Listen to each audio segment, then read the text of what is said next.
Hello प्यारे बच्चों, स्वागत है आपका आज के इस वीडियो में। आज हम पढ़ेंगे विविध प्रश्नावली का प्रश्न नंबर 19। प्रश्न नंबर 19 में कहा गया है कि रेखाएं y बराबर 3x धन 1, y बराबर 3x धन 1 और कहा गया है और 2y बराबर x धन 3, 2y बराबर x धन 3 ये कहा गया है। रेखाएं y बराबर 3x धन 1 और कहा गया है 2y बराबर x धन 3। कहां से? रेखा y बराबर mx धन 4 पर समान रूप से आनत हो, मतलब समान रूप से झुकी हुई है ना, समान रूप से। तो अब किससे ये y बराबर mx धन 4 से, ठीक। तो ये समीकरण 1 हुआ, समीकरण 2 हुआ और ये समीकरण 3 हुआ ना, y बराबर mx धन 4। तो अब ये क्या है? y बराबर, अगर इसको हम y बराबर mx धन 4 से दिखा दें, y बराबर mx धन 4 से दिखा दें, तो इस पर जो एक रेखा है ये क्या है? 3x धन 1 है y बराबर, और एक रेखा ये हो जाएगी कितना? 2y बराबर x धन 3। ये मतलब इनके बीच में जितना कोण बन रहा है उतना ही कोण इनके और इनके बीच में बन रहा है ना। कार्य समान रूप से आनत है, मतलब ये समान रूप से झुकी हुई है। किसके साथ? इस y बराबर mx धन 4 के साथ। जितना कोण ये बना रहा है इनके साथ, उतना ही कोण ये बना रहा है इनके साथ, ठीक। तो पहले हम क्या करेंगे? इनके और इनके बीच का कोण ज्ञात कर लेंगे, फिर इनके बीच का कोण ज्ञात कर लेंगे ना। लिखेंगे क्या लिखेंगे हम?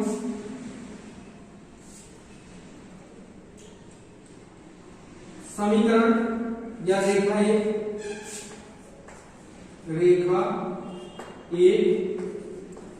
तथा रेखा 2, रेखा 1 तथा रेखा 3, रेखा 1 तथा रेखा 3 के बीच का कोण बराबर किसके हैं? रेखा 1 2 तथा रेखा 3 के बीच का कोण और बराबर कितना मान लेते हैं? इनको हम थीटा मान लेते हैं, बराबर थीटा, ठीक। तो रेखा 1 और इनके बीच, 1 और 3 के बीच का जो कोण है वही 2 और 3 के बीच का कोण है, बताया गया। ये रेखा हो गई y बराबर mx धन 4 और एक रेखा ये हो गई y बराबर 3x धन 1 और एक रेखा ये हो गई y 2y बराबर x धन 3। तो जितना कोण ये बना रहा है इनके साथ, उतना ही कोण ये बना रहा है इनके साथ, है ना। तो लिखेंगे समीकरण 1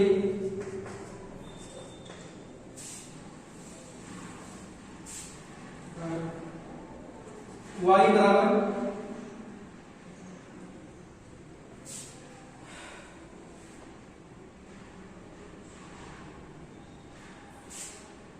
लिखेंगे हम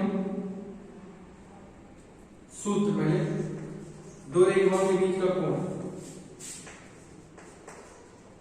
दो रेखाओं के बीच का कोण यदि क्या हो, यदि थीटा हो तो tan थीटा बराबर माडा m2 माइनस m1 अपान 1 प्लस m2 इंटू m1, ये है ना। इसको हम लिख सकते हैं m1 माइनस m2 बटे 1 प्लस m1 इंटू m2 भी लिख सकते हैं। क्यों? क्योंकि मान लगा है ना। इसके अंदर में जो मान चाहे ऋणात्मक होगा चाहे धनात्मक होगा, क्या आएगा? सब धनात्मक आएगा। तो ये होता है दो रेखाओं के बीच के कोण के लिए। अब क्या करते हैं हम, अगर पहले और तीसरे के लिए हम लगाते हैं, पहले और तीसरे के लिए अगर लगाते हैं तो प्रवणता हम याद कर लेंगे। इनकी प्रवणता क्या है? 3 है। इनकी प्रवणता क्या है?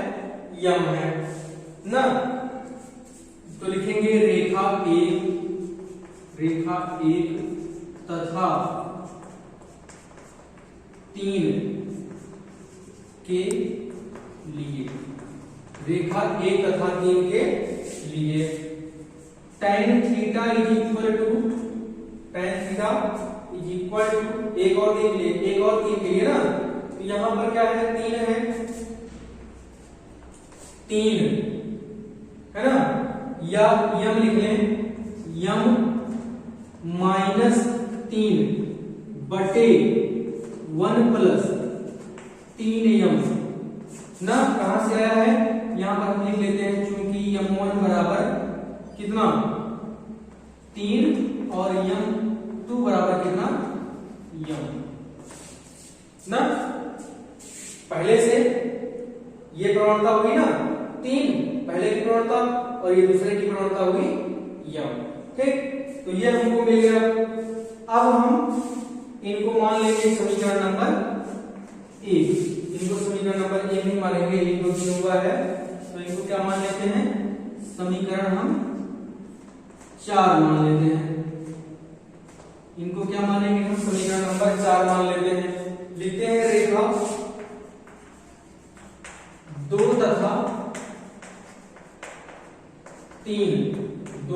3 के लिए, 2 और 3 के लिए लिख लेते हैं tan थीटा बराबर माडा कितना? इनका पक्षांतर कर लिया जाए। भैया क्या होता है? माइनस एक्स का गुणांक बटे वाई का गुणांक होता है ना। ठीक, अच्छा अगर इनका हम पक्षांतर कर लें तो इनका रूप कैसा हो जाएगा? होगा y बराबर 1 बटे 2 यक्स धन 3 बटे 2, ये हो जाएगा ना। यहां से अगर हम तुलना करें इनकी y बराबर x प्लस c की तुलना करें तो प्रवणता यह कितनी हो रही है? 1 बटे 2 हो रही है। तो tan थीटा बराबर लिख लेंगे हम कितना? यम माइनस 1 बटे 2 बटे 1 धन 1 बटे 2 यम, है ना। ये हो गया कौन सा? 5वां है ये। यहां पर लिख लेंगे चूंकि इनके लिए यम1 बराबर कितना है? 1 बटे 2 है और यम2 बराबर कितना है? यम है ना। ये हो गया प्रवणता भैया। अगर इनकी तुलना करें, हम इसकी तुलना करें y बराबर यम एक्स प्लस c से तुलना करें, प्रवणता कितनी हो रही है? कितनी हो रही है? यहां लिखा गया है, यही तो प्रवणता है यम। तो यम के स्थान पर क्या है? 3 है, और इसमें यम के स्थान पर क्या है? 1 बटे 2 है। इसमें यम के स्थान पर क्या है? यम है ना। तो ऐसे प्रवणता हम ज्ञात कर लेंगे।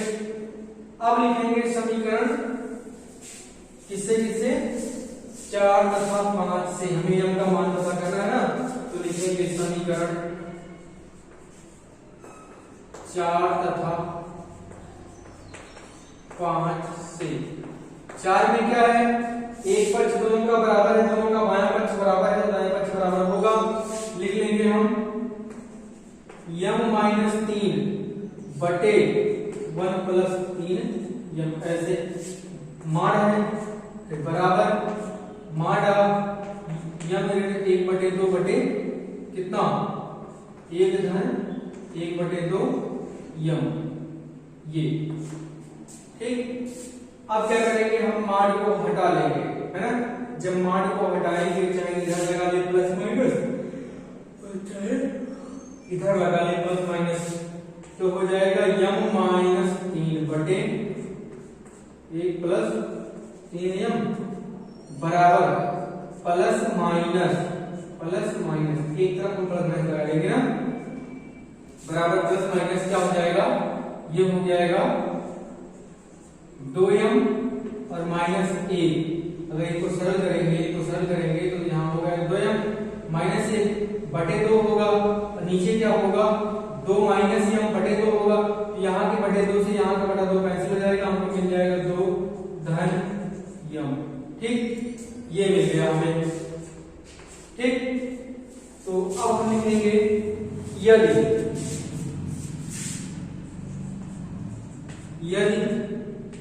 यम ऋण 3 बटे 1 धन 3m बराबर, अच्छा एक बार हम प्लस चिन्ह ले रहे हैं, एक बार माइनस चिन्ह लेंगे, तो अब की बार हम प्लस चिन्ह ले रहे हैं 2m ऋण 1 बटे 2 धन m, ऐसे एक बार हम प्लस चिन्ह ले रहे हैं, यहां पर लिख लेते हैं धनात्मक चिन्ह लेने पर, धनात्मक चिन्ह लेने पर, यहां पर धनात्मक चिन्ह लिया जा रहा है। तो अब इनका गुणा कर लेते हैं हम, तो यम माइनस 3 गुणे कितने से 2 धन यम से बराबर 2m माइनस 1 और यहां पर 1 धन 3 यम, इनको हल करेंगे अब, तो ये हो जाएगा कितना 2m, m का गुणा 2 से करेंगे तो m हो जाएगा, m का गुणा m से करेंगे तो हो जाएगा प्लस m स्क्वायर, यहाँ पर कितना हो जाएगा माइनस 6 हो जाएगा, और फिर हो जाएगा माइनस 3m बराबर, यहाँ गुणा कर लेते हैं तो 2m होगा, नहीं इनका गुणा कर लेंगे धन 6m स्क्वायर हो जाएगा ना, अब इनका गुणा कर लेंगे तो माइनस 1 होगा, इनका गुणा कर लेंगे माइनस 3m होगा, ऐसे। अब माइनस 3m इधर है और उतना ही इधर भी है, कैंसिल कर देते हैं ना, 2m इधर है और 2m इधर है, तो इनको भी कैंसिल कर देते हैं, है ना, तो इतना हुआ। अब क्या क्या बचा है, बचा है यम स्क्वायर माइनस 6 बराबर 6m स्क्वायर माइनस 1, इतना बचा है ना। तो अब अगर इनका पक्षांतर करें, इनका अगर हम पक्षांतर कर लें तो हमें क्या मिल रहा है, इनको लाते हैं इधर, इनको इधर ले आते हैं तो हो जाएगा यम स्क्वायर माइनस 6m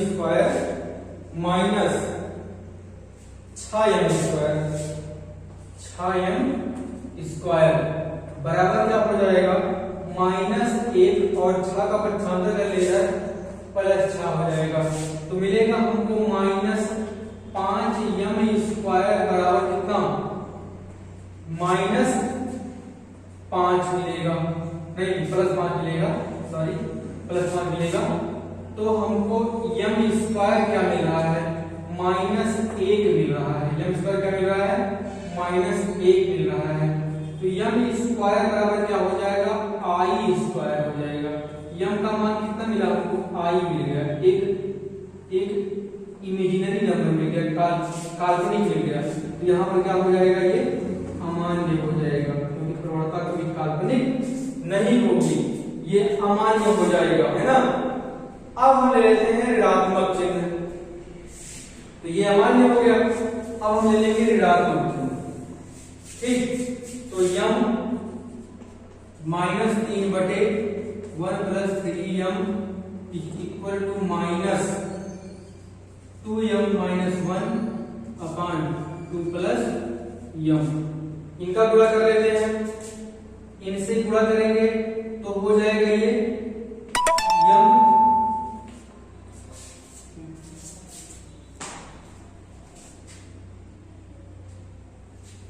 यहां पर क्या हो जाएगा यम माइनस 3 है और यहां पर हो जाएगा 2 धन यम हो जाएगा बराबर माइनस बाहर है और 2m ऋण 1 है और ये वाला इधर आएगा 1 धन 3 यम, ऐसे है ना, ऐसे होगा। फिर हम गुणा करेंगे अब इनसे, तो हो जाएगा 2m होगा और धन यम स्क्वायर होगा, फिर ऋण 6 होगा और ऋण कितना होगा 3 यम होगा। फिर बराबर में इनका गुणा कर लेते हैं, तो क्या हो जाएगा, माइनस ये है और 2m का गुणा करेंगे 1 से, तो माइनस 2m ना, माइनस ये है 2m का गुणा करेंगे 3m से, तो माइनस 6m स्क्वायर। माइनस ये है 1 से गुणा करेंगे तो हो जाएगा प्लस 1, माइनस ये है और माइनस ये है प्लस जाएगा, इनका गुणा करेंगे इनसे तो होगा प्लस 3 यम। ठीक, इतना हो जाएगा। अब हम इनको हल करते हैं, तो अच्छा सबका पक्षांतर कर लेते हैं इधर की तरफ ना, तो यम स्क्वायर ये है, यम स्क्वायर इनको लाते हैं इधर प्लस 5m स्क्वायर ना, ये हो गया। इसके बाद 2m इधर है, माइनस 3m इधर है, तो 2m और माइनस 3m क्या हो जाएगा, माइनस यम हो जाएगा ना। लिख लेते हैं इनको हम, यम स्क्वायर माइनस यम माइनस 6 बराबर, इधर सॉल्व कर लेते हैं तो माइनस 6m स्क्वायर और ये कितना हो जाएगा, प्लस यम हो जाएगा और प्लस 1 होगा। ठीक, ऐसे। अब यम स्क्वायर ये है, प्लस 6m स्क्वायर हो गया, माइनस यम ये है, यम इधर आएगा तो ये भी होगा माइनस यम ना, और माइनस 6 इधर है, माइनस 6 इधर है और 1 इधर आएगा तो माइनस 1 होगा, बराबर इधर बचेगा 0, तो हो जाएगा 7m square minus 2m minus 7 बराबर 0। ठीक ना। अब हमें इनका करना है गुणनखंड, क्या करना है, गुणनखंड। तो यहाँ पर 7 है, ये कितना हो जाएगा 49। इनको बनाया जाए, कैसे बनेगा ये,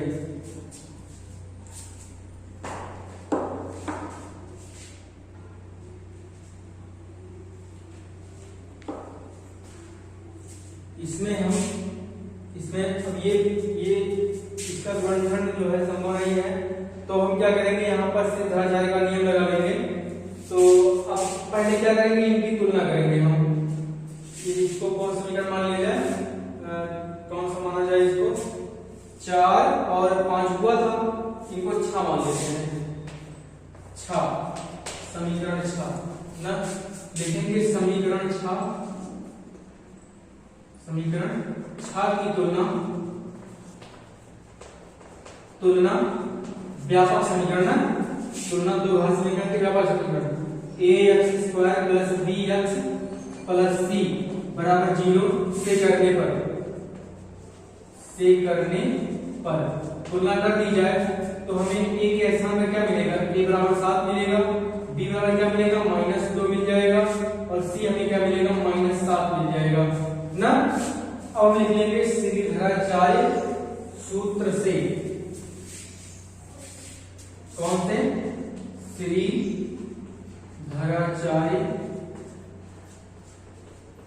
सूत्र से x बराबर क्या होता है, -b plus minus under root b square minus 4ac upon 2a, ये होता है। तो जहां पर x है वहां पर क्या है, यम है इसमें, तो हो जाएगा यम बराबर -b मतलब -2 है ना, -b होता है तो -2 सूत्र में ही है, और फिर -2 ये b का मान हुआ, ये किसका मान हुआ, b का मान हो गया। अब इसके बाद क्या करेंगे, यहां पर है प्लस है और यहां पर माइनस है, अंडर रूट b का मान कितना है, -2 है, तो b स्क्वायर हो गया -4 और a का मान कितना भैया 7 है, a का मान गुणे 7 है ना, और गुणे कितना -7, सी का मान क्या है -7 है, बटे 2 गुणे 7 क्या है ए का मान है। हल कर देंगे इनको तो ये माइनस और ये माइनस क्या जाएगा प्लस हो जाएगा, यहां बराबर आ जाएगा 2 और फिर प्लस माइनस कितना अंडर रूट के अंदर में कितना होगा ये 2 दूनी 4 हो जाएगा, 4 घन 7 सत्ते 49 गुणे 4 तो 49 दूनी कितना होता है 198 होता है, और 198 का गुणा अगर करें हम तो कितना हो जाएगा 396 हो जाएगा है ना, 396 या 49 गुणे 4 4 माइनस 6 हासिल 3 हुआ 4 3 19 196 होगा, सॉरी 196 तो इतना हो गया बटे 14 बटे कितना 14 तो यम बराबर कितना आ गया है 2 प्लस माइनस अंडर 200 हो जाएगा बटे कितना 14 तो यम बराबर क्या हो गया है 2 फिर प्लस माइनस ये कितना हो जाएगा 10 ना 10 अंडर रूट 2 10 का हमें 100 200 मतलब इनको इतना लिखेंगे बटे 14। अब 2 कॉमन करके जब हम काटेंगे तो हमको क्या मिलेगा यहां बराबर 1 प्लस माइनस 5 अंडर रूट 2 बटे कितना हो जाएगा ये 7 हो जाएगा। क्या किया गया 2 से सबको काट लिया गया, 2 1 के 2 2 5 10 10 14 2 ऊपर कॉमन कर लिया गया है फिर 2 से काट लिया गया है तो इतना आ गया यम का मान। तो लिखेंगे यम बराबर क्या क्या होगा 1 धन एक बार प्लस लेंगे एक बार माइनस लेंगे ना 1 धन 5 अंडर रूट 2 बटे 7 कामा क्या आया है यम बराबर कितना 1 ऋण 5 अंडर रूट 2 बटे 7 तो यम का मान इतना आया है ना, यम का मान आया है 1 धन 5 अंडर रूट 2 बटे 7 और एक आया है 1 ऋण 5 अंडर रूट 2 बटे 7। तो ये रहा प्रश्न नंबर 19 और बस इस वीडियो में इतना ही। आप लोग अभ्यास कीजिएगा, प्रयास कीजिएगा लगाने का, शेष प्रश्न पढ़ेंगे हम अगले वीडियो में।